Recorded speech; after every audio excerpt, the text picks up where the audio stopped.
sahabat anti hoax, ketemu lagi sama Agnes di BTS atau Bincang Takal Hoax.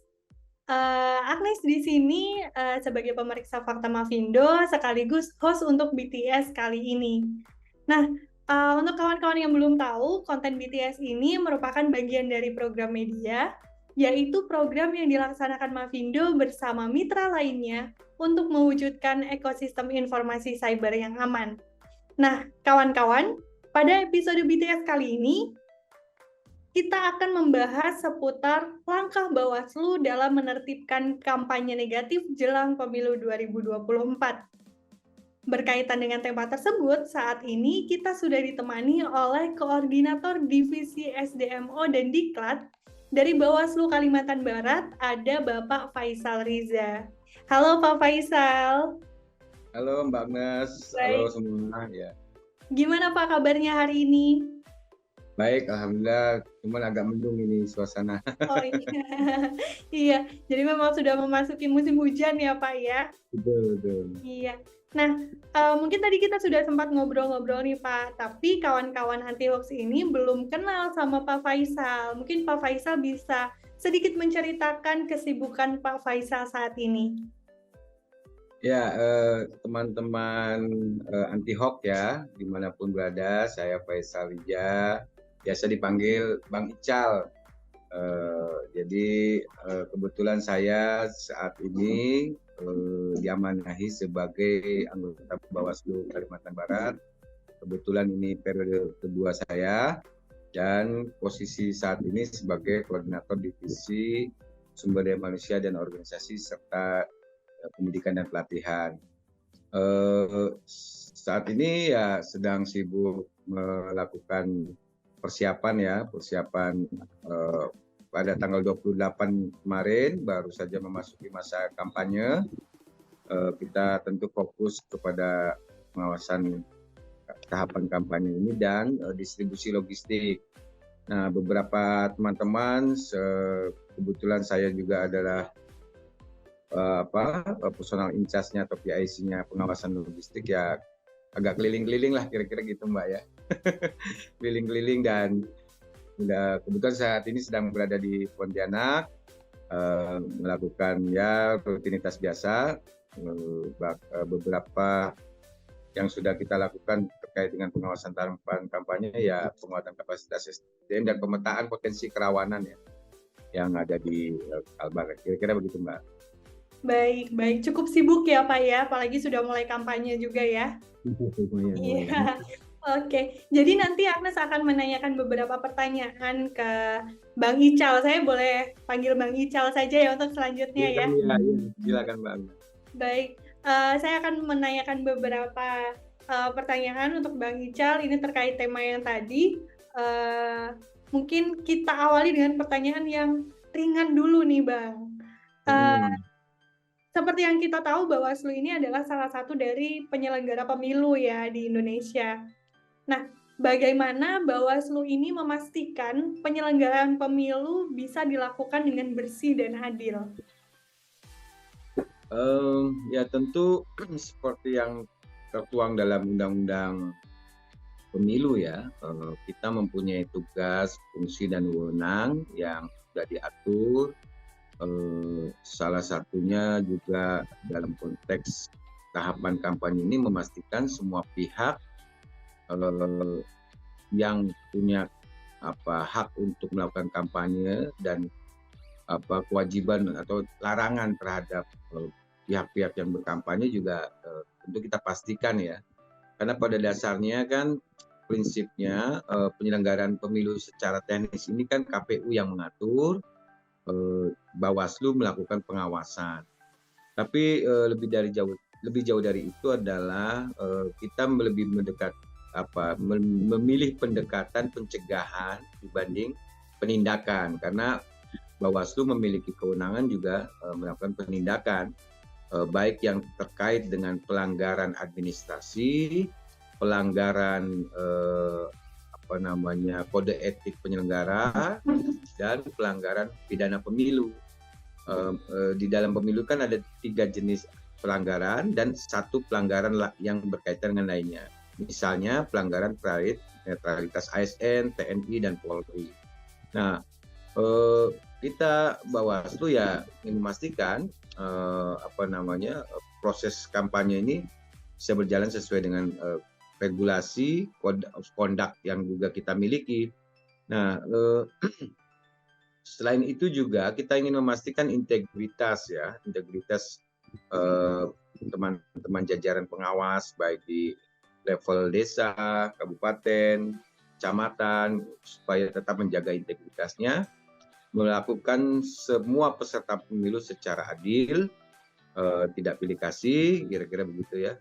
Dan kita memastikan juga bahwa teman-teman penyelenggara atau jajaran pengawas kita juga tetap dalam kondisi yang sehat, kira-kira begitu, karena ini penting ya, karena kita belajar di 2019 yang lalu dan Pilkada 2020 yang lalu ada banyak sekali korban-korban, kira-kira begitu. Jadi ya setidaknya bersih dan adil, kira-kira itu jadi concern kita lah ya, sangat, dan karena itu dimandatkan dalam undang-undang dan menjadi kebijakan dari pimpinan kita di Bawaslu RI. Baik Bang Ical. Nah, tadi juga sempat disampaikan, sempat kita obrolin juga kalau mulai dari tanggal 28 kemarin ini sudah memasuki masa kampanye untuk pemilu 2024. Apa saja langkah-langkah yang diambil Bawaslu untuk mengawasi kampanye pemilu dan khususnya untuk menghindari pelanggaran, salah satunya ini ada kampanye negatif? Ya, pertama kita sudah di dalam begitu memasuki tahapan kampanye, kita membuat namanya Pokja Pengawasan Kampanye. Pokja Pengawasan Kampanye ini kita bagi menjadi 3 isu besar ya, khususnya di Kalimantan Barat kita. Karena ini kan tergantung situasi lokal, kira-kira begitu ya. Bisa saja di provinsi lain berbeda. Nah, Pokja pengawasan kampanye kita ini 3 Pokja. 1, Pokja pengawasan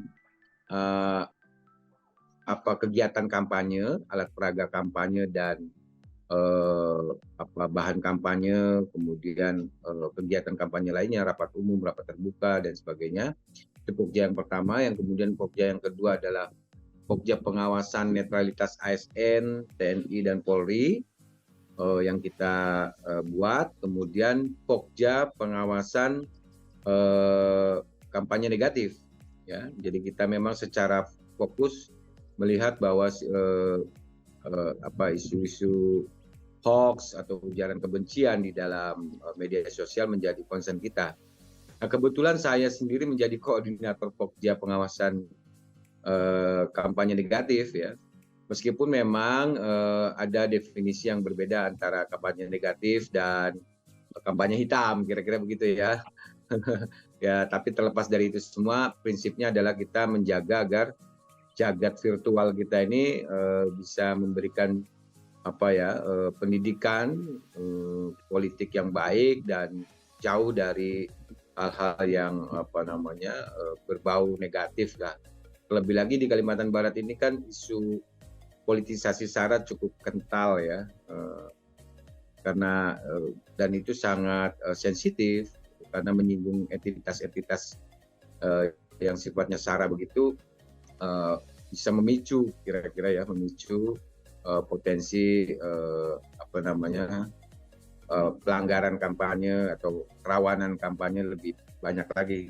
Jadi bisa jadi media sosial itu memicu terjadinya kerawanan di tingkat lapangan, kira-kira gitu ya. Nah, dan itu kan tidak lepas dari hoax dan ujaran kebencian ya. Nah, itu yang penting. Jadi saya kira itu yang setidaknya 3 hal yang kita lakukan dalam konteks pengawasan kampanye ini. Oke, baik. Nah, kalau tadi Bang Ijal menyinggung soal media sosial, itu artinya kita sebagai masyarakat umum juga bisa melaporkan, apakah bisa melaporkan pelanggaran pemilu kepada Bawaslu? Oh, sangat bisa, sangat bisa. Jadi kami dalam hal ini ya bersama di bawah arahan Bawaslu RI sudah launching gerakan namanya Jarimu Awasi Pemilu. Jarimu Awasi Pemilu itu kemudian salah satu sarana yang kita buat untuk membangun partisipasi publik dalam pelaporan pelanggaran di media sosial. Itu sudah ada linknya kira-kira gitu ya. Jadi teman-teman kalau ada yang menurut teman-teman ini melanggar, itu sampaikan yang terjadi di media sosial itu, atau ada berita hoax atau ujaran kebencian, itu bisa disampaikan melalui link tersebut. Yang kedua, di dalam konteks kampanye ini kita juga menggandeng teman-teman mahasiswa ya, khususnya pemilih milenial, melalui kampus-kampus yang ada untuk melakukan pengawasan media sosial. Ya, pengawasan media sosial itu ditujukan pada akun resminya yang didaftarkan oleh peserta pemilu kepada KPU maupun kepada akun-akun yang non resmi, ya kira-kira gitu ya. Non resmi itu artinya bisa jadi di grup-grup di salah satu platform yang berkembang soal media ujaran kebencian atau menyinggung identitas suku, agama, ras, dan antar golongan yang lain misalnya. Nah, ini kita minta juga mereka bukan hanya sekedar melakukan pengawasan, tapi melakukan penetrasi. Misalnya begini, si ini begini, si ini begini. Terus teman-teman yang kebetulan dia berkawan di itu, dia memberikan komen, kira-kira gitu ya, memberikan komen. Jangan dong begitu, nggak usah kita jelek-jelekin, ya kira-kira begitulah ya. Itu apa gambarannya. Nah, insya Allah ini kita akan membangun skema ini, dan sebetulnya sudah mulai berjalan karena meskipun dia tidak tergabung dalam Pokja khusus ya, tapi teman-teman ini dianggap relawan pengawas kira-kira gitu ya, yang sudah bergerak di teman-teman mahasiswa, karena kita melakukan edukasi dan MOU dengan berbagai kampus soal itu. Ya, saya kira ini upaya yang mungkin bisa dilakukan menghadapi soal hoax dan ujaran kebencian di media sosial atau kampanye negatif. Iya. Itu Mbak. Baik, karena memang sekarang semua orang bisa mengakses media sosial ya Pak ya. Bisa menyebarkan berita dengan sangat mudahnya, padahal kita sendiri belum tahu apakah berita itu benar atau tidak. Jadi mungkin kita juga butuh kesadaran dari semua masyarakat, semua lapisan masyarakat, bahwa ternyata kita sebagai masyarakat pun bisa melaporkan kecurangan atau indikasi pelanggaran pemilu ini. Bisa banget Mbak. Nanti saya kira nanti teman-teman Mafindo atau komunitas tangkal hoax ini bisa menyebarluaskan juga link kita ini.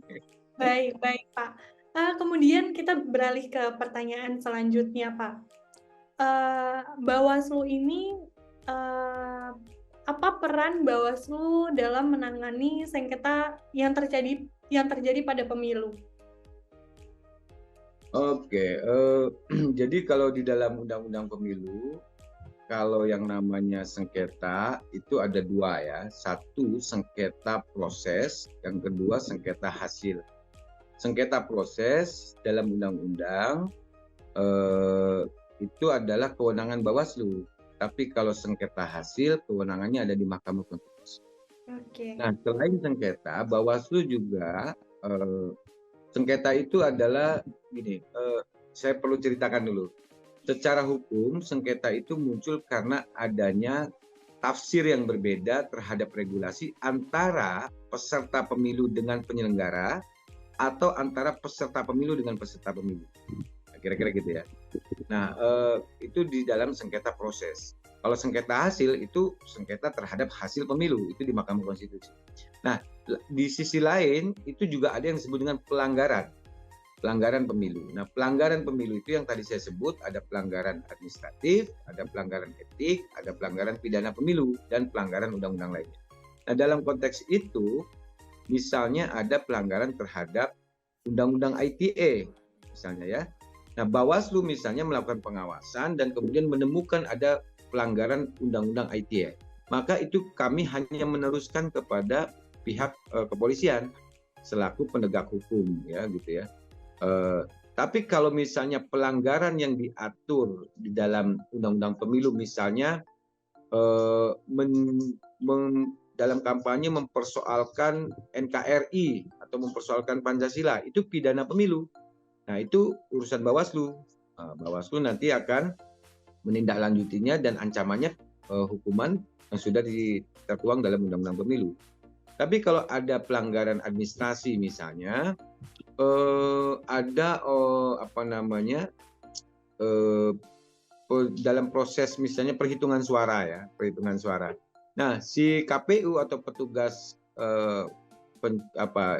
KPU itu misalnya di KPPS atau di PPK atau di TPS itu salah dia menuliskan hasil pemilu, itu pelanggaran administrasi kira-kira gitu. Nah, itu kami yang langsung menangani pelanggaran itu.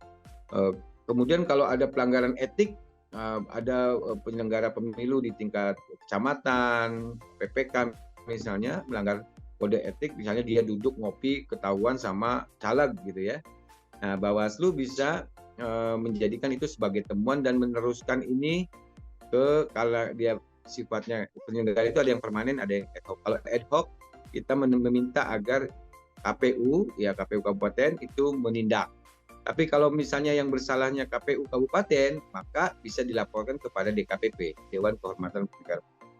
Jadi kewenangan itulah kurang lebih seputar apa yang disebut dengan kewenangan Bawaslu dalam sengketa dan pelanggaran, kira-kira begitu.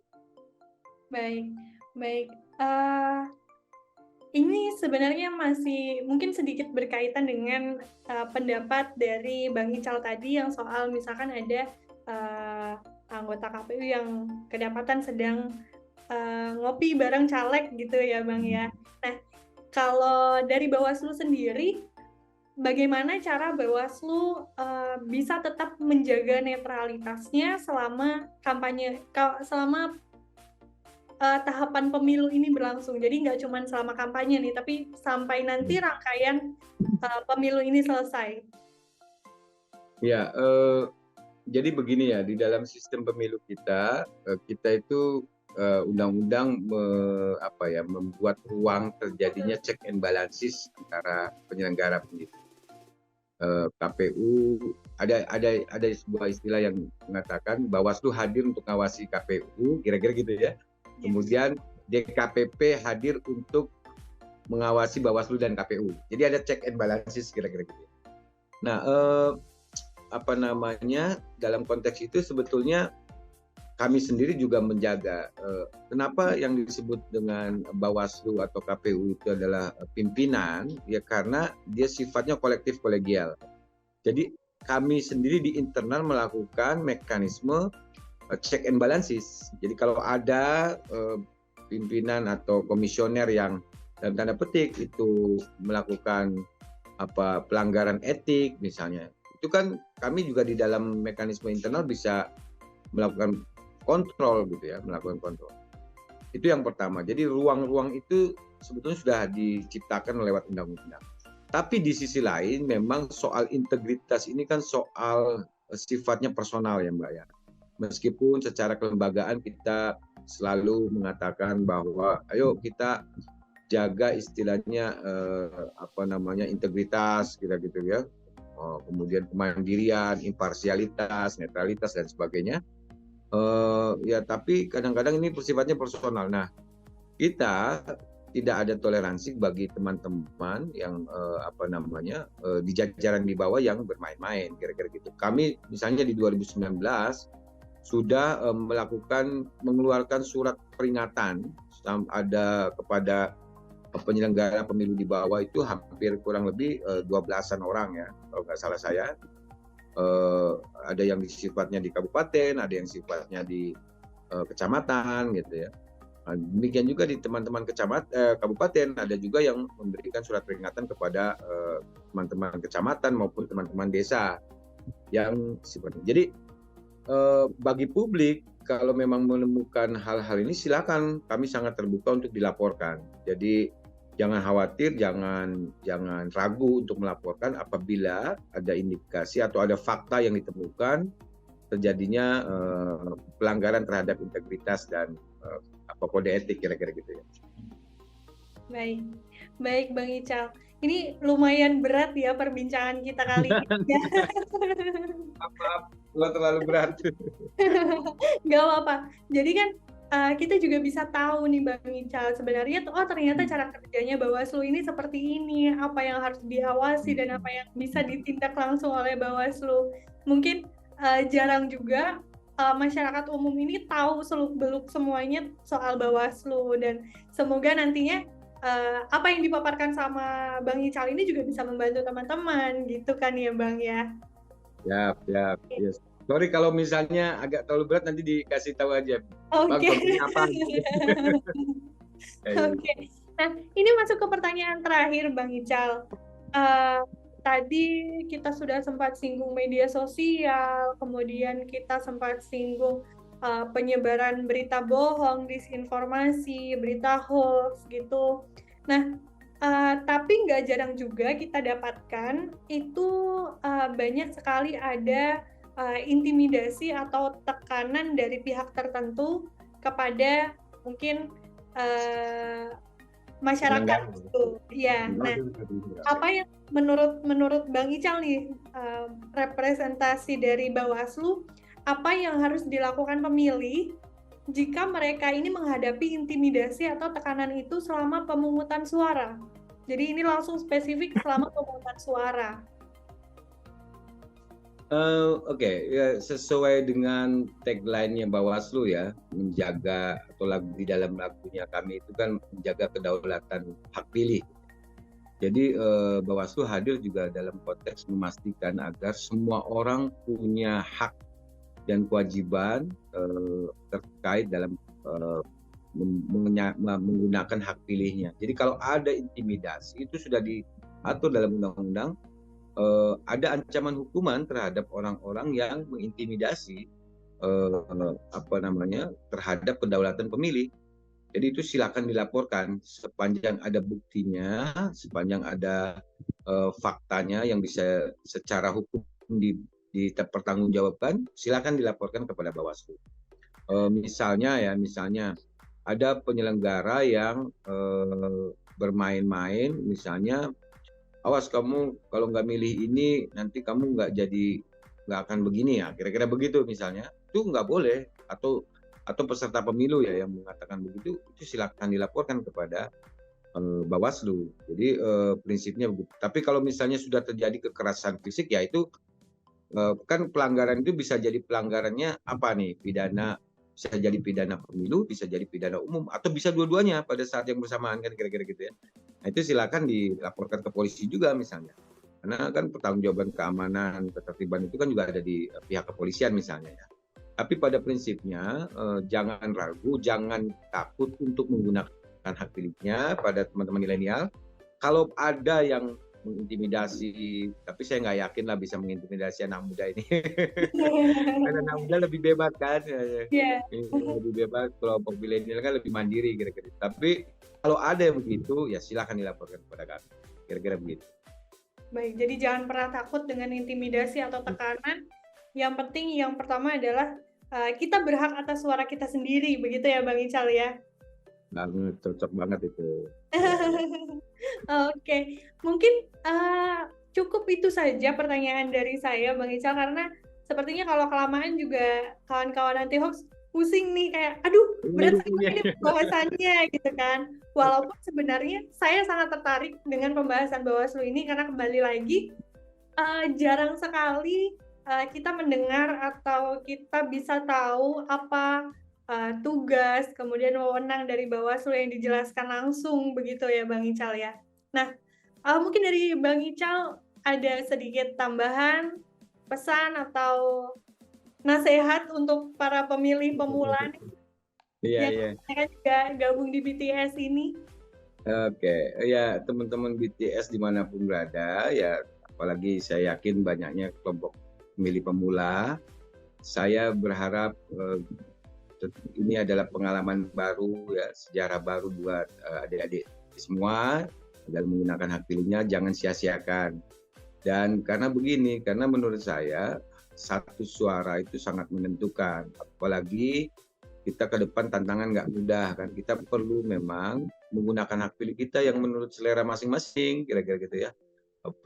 Calon pemimpin kita yang mau kita pilih ini yang seperti apa, yang bisa membawa masa depan bangsa ini lebih baik, membawa masa depan harapan buat adik-adik semua bisa lebih baik, kira-kira itu baik lapangan kerja maupun apa, kira-kira gitu ya. Saya kira ini penting untuk buat kita semua. Yang kedua, jangan takut, jangan ragu, gunakan hak pilihnya. Situasi-situasi yang terjadinya di dalam pemilu ini kan kompetisi ya. Tentu banyak peserta pemilu ingin menghalalkan segala cara, tapi jangan sekali-kali takut dan ragu untuk menggunakan hak pilihnya sesuai dengan pandangannya sendiri, aspirasinya, kira-kira gitu. Dan yang paling penting adalah jangan terjebak pada pragmatisme, kira-kira gitu. Misalnya diiming-imingi uang, udah pilih ini saja, nanti ini, itu adik-adik sedang menggadaikan masa depan adik-adik dengan uang, kira-kira begitu ya. Mudah-mudahan ini bisa bermanfaat karena adik-adik ini adalah generasi 4G atau 5G kira-kira gitu ya. Tentu media sosial jadikan alat filter dan pilihlah informasi yang benar, informasi yang bermanfaat buat adik-adik dan jangan mudah termakan hoax atau ujaran kebencian karena yang kita lihat belum tentu itu yang sebenarnya. Saya kira itu ya. Baik, Makasih. baik Bang Ical, terima kasih banget sudah menjelaskan dengan mungkin sudah sesederhana mungkin agar kita semua bisa mudah memahami ya Bang Ical ya.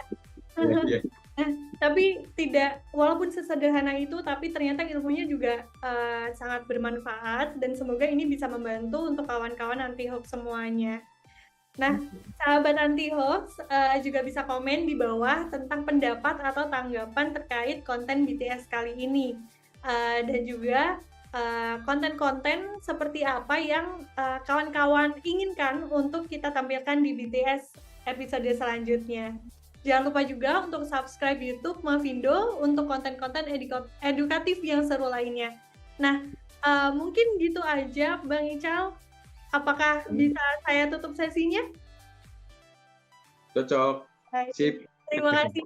Sekali lagi terima kasih Bang Ical atas informasinya. Dengan ini saya, Agnes, dan Bang Ical pamit undur diri.